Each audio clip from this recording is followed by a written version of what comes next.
Hello दोस्तों, आज की कहानी है मर्द और औरत का दुख। दोस्तों, अब हर सप्ताह सोमवार, बुधवार, शनिवार आपसे मिलेंगे एक नई कहानी के साथ सुबह 11:30 बजे।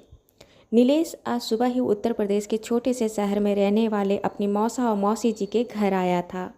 नीलेश अपने मौसा जी जीवन जी से बचपन से ही बहुत करीब था। जीवन जी अभी कुछ 15 दिन पहले ही हॉस्पिटल से अल्सर की छोटी ऑपरेशन करा डिस्चार्ज हुए थे और घर में भी काफ़ी एहतियात, खाना, दवाई और नियमित दिनचर्या से रह रहे थे। नीलेश का 12वीं का परीक्षा चलने की वजह से वह मौसा जी के ऑपरेशन के समय नहीं आ पाया, लेकिन जैसे ही उसकी परीक्षा खत्म हुई वह अपने मौसा जीवन जी के घर आ गया। जीवन जी के घर आने के बाद अगली सुबह ही जीवन जी के पड़ोस में रहने वाली बुजुर्ग महिला दादी जी का स्वर्गवास हो गया। जीवन जी सामाजिक प्रवृत्ति होने की वजह से सबसे पहले पड़ोसी के घर की ओर जाने लगे। नीलेश समय की गंभीरता को देखते हुए बोला, रुको, मैं भी आपके साथ चलता हूँ। जीवन जी की नाजुक शरीर को देखते हुए नीलेश उनका साथ छोड़ना नहीं चाहता था। पड़ोस में आए दुख में कहीं खुद को नुकसान न कर ले। खैर, नीलेश और जीवन जी जल्दी जल्दी पड़ोस में गए। घर में रोना धोना मचा था। रिश्तेदारों और दोस्तों को सूचित किया गया था। करीब 4 घंटे के बाद जितने भी रिश्तेदार उपस्थित हो पाए उनके बीच दादी जी की विधि विधान से अंतिम क्रिया पूरी की गई। इन सब के बीच नीलेश जीवन जी को एक पल के लिए भी नहीं छोड़ा।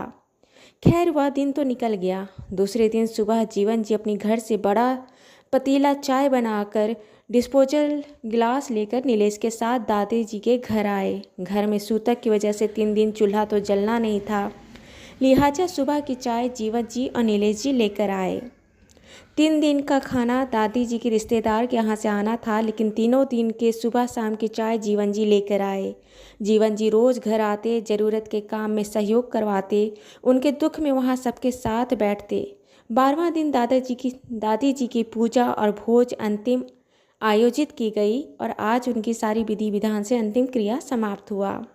जीवन जी अब थोड़े निश्चिंत थे, लेकिन इन सब में नीलेश कभी भी एक सेकंड के लिए अपनी मौसा जीवन जी को नहीं छोड़ा।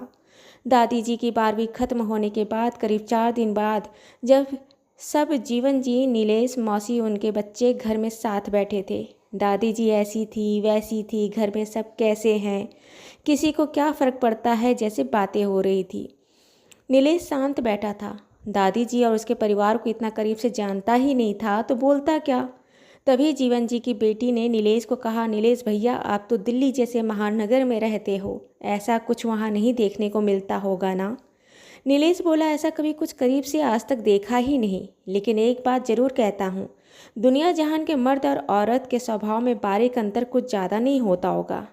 यहाँ दादी जी के घर में गम के माहौल में गया, इतना करीब से देखा तो एक बात जाना कि औरत और मर्द के दुख में बहुत अंतर होता है। नीलेश की बातें सबके सर के ऊपर से चली गई। सब पूछे, मतलब? नीलेश बोला, जिस दिन दादी जी गई उसके दूसरे दिन से दिन या शाम को जब सब साथ बैठे होते तो साधारणतया मर्द लोग एक किनारे बैठते या घर के बाहर झुंड में खड़े मिलते, औरतें घर के एक कोने में बैठी होती। जब मर्दों के बीच में जब कोई दूसरे मर्द उनके दुख में शामिल होने के लिए आता तो उस घर के परिवार के मर्द के हाथ को पकड़ या कंधे को पकड़कर बस अपना सर हिला दिलासा देता, या आसमान की तरफ उंगली उठाकर चेहरे में दुख के गहरे भाव ला अपने सर हिलाता, जैसे कह रहा हो ऊपर वाले की यही मर्जी थी। अब क्या किया जा सकता है, लेकिन मुंह से शायद ही कोई मर्द एक दो शब्द बोले। वही औरतों के झुंड में कोई औरत जा साथ बैठती तो परिवार की महिला उस नई औरत को देख मुंह बना उसका हाथ पकड़ उसे लगभग खींचते हुए खुद से गले लगाते हुए जोर से रोती। उसके रोने से वहाँ की सब महिलाओं को भी रोने की आवाज़ आती। एकदम से रोने की चीख क्रंदन की तेज आवाज़ उठती और 1 मिनट भी नहीं होता सबका रोना बंद हो जाता और सब औरतें धीरे धीरे बात करने लगती। जैसे हाँ, पीछे वाली गली की दादी जी भी अभी कुछ महीने पहले ही चली गई।